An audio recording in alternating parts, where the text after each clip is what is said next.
Assalamualaikum warahmatullahi wabarakatuh. Selamat datang kembali di kelas Akuntansi Keuangan Menengah 2. Pada hari ini kita akan membahas materi tentang sekuritas dilusian dan laba per saham. Baik, yang akan kita bahas pertama itu adalah opsi saham. Nah, opsi saham ini merupakan perjanjian yang memungkinkan investor untuk membeli. Dalam hal ini disebut dengan call atau menjual. Dalam hal ini disebut dengan put. Jadi kalau misalkan investor itu membeli, itu disebut dengan call. Kemudian kalau menjual disebut dengan put, saham dengan harga yang telah ditentukan pada atau sebelum tanggal tertentu. Nah, bagaimana cara kita memahami opsi saham ini? Sebenarnya opsi saham ini dapat digunakan untuk membantu mengelola resiko dan bertaruh apakah harga saham akan naik atau turun. Nah, jika misalkan kita ini merupakan pemegang opsi put itu adalah taruhan bahwa saham kita akan jatuh. Kemudian jika itu adalah call, itu adalah taruhan bahwa saham kita akan naik.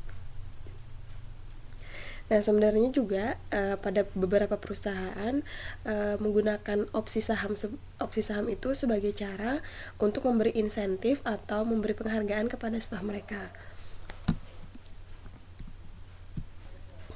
Dan biasanya disebut dengan option saham karyawan atau employee stock option atau ESO. Sedangkan exchange trade option atau ETO itu merupakan kontrak standar untuk membeli atau menjual sejumlah produk keuangan tertentu dengan harga yang ditentukan pada atau sebelum tanggal yang ditentukan. Dan ETO ini atau exchange trade option ini diperdagangkan di bursa dan dijamin oleh lembaga clearing. Ini saya ilustrasikan dengan contoh ya. Misalkan anggap saja si A ini baru-baru bergabung dengan perusahaan asuransi. Kemudian di perusahaan asuransi ini memberikan sebagian dari paket kompensasinya itu adalah opsi saham yang berbasis kinerja. Kemudian pada bulan berikutnya si A ini mengetahui bahwa dia telah memenuhi semua target yang telah ditentukan tadi dan akan menerima bonus opsi saham. Nah, ini berarti si A ini dapat membeli saham di perusahaan dengan harga yang telah ditentukan, yang terdapat tanggal kadaluarsanya juga. Kemudian si A ini dapat membeli saham di perusahaan yang sama dengan membeli di pasar saham.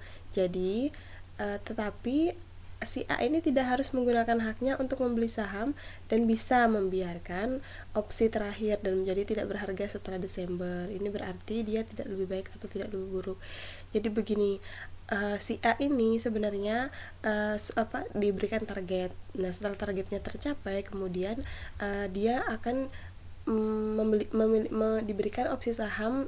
Anggap saja nilainya itu adalah misalkan Rp500 per lembar saham. Kemudian memiliki tanggal kadaluarsa misalkan 1 bulan. Nah, ini tergantung si A apakah dia mau menggunakan opsi sahamnya itu atau tidak. Misalkan dia tidak mau menggunakan setelah tanggal jangka waktu 1 bulan itu, maka dia berarti tidak membiarkan opsinya itu berakhir dan menjadi tidak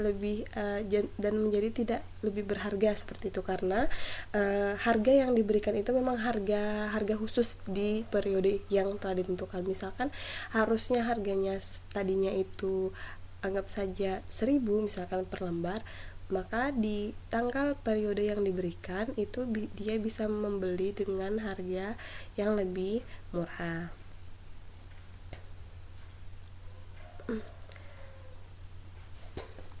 Jadi kesimpulan untuk opsi saham itu ya seperti misalkan kita ini ya, kita bertani.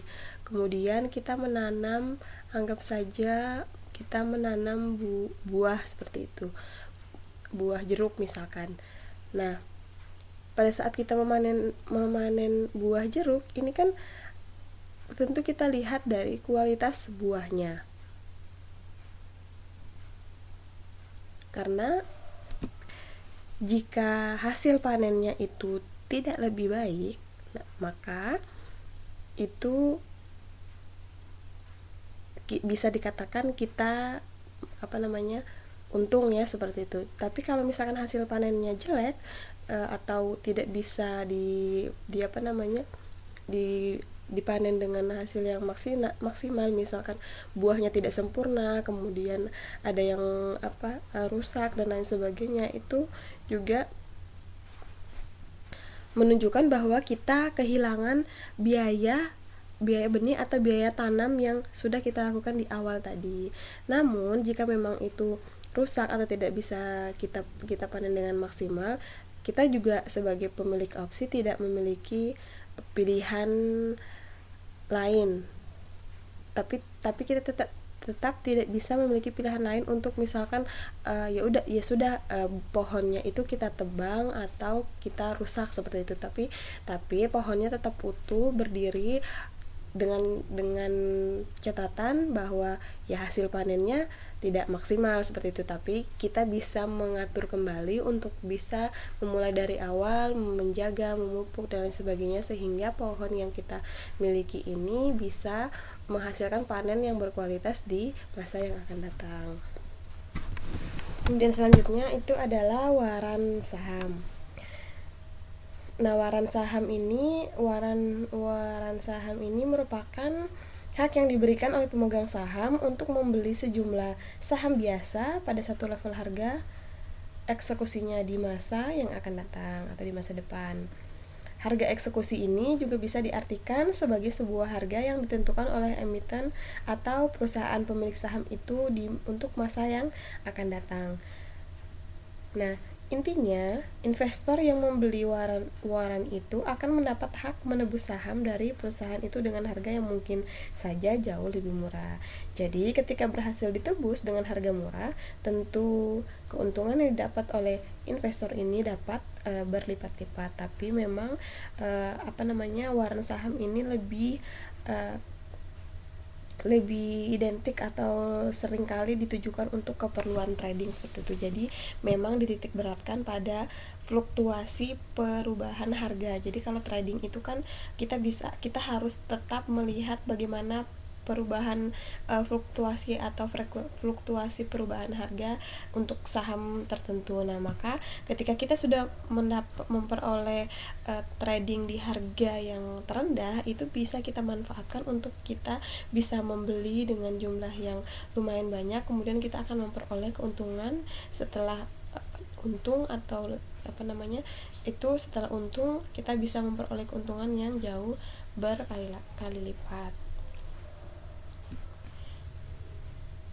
Waran juga biasanya memang dikeluarkan sebagai pemanis sekuritas lainnya yang seringkali digunakan dalam situasi yang pertama itu untuk membuat sekuritas lebih menarik.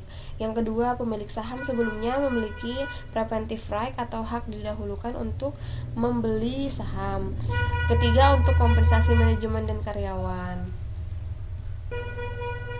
Kemudian selanjutnya itu adalah utang konversi. Utang konversi ini merupakan surat hutang yang memberikan fitur opsi bagi pemegangnya untuk mengonversikannya menjadi saham perusahaan selama atau pada tanggal tertentu. Juga terdapat beberapa alasan bagi perusahaan untuk mengeluarkan utang konversi. Yang pertama itu untuk meningkatkan permodalan perusahaan dengan memungkinkan mengeluarkan saham dalam jumlah yang lebih kecil. Yang kedua, fitur konversi yang melekat pada obligasi dapat berfungsi sebagai pemanis yang berdampak pada tingginya permintaan atas obligasi tersebut dan turunannya biaya modal. Kemudian ini ilustrasi, misalnya perusahaan membutuhkan pendanaan sebesar anggap saja 100 juta. Maka perusahaan dapat menerbitkan obligasi konversi sebanyak 1000 lembar pada nilai 100.000, yaitu di mana tiap lembar obligasi dapat dikonversikan menjadi 10 lembar saham. Apabila pada saat itu harga saham adalah sebesar 5.000, maka jumlah lembar saham yang diterbitkan oleh perusahaan itu bila tidak menerbitkan obligasi konversi adalah sebesar 20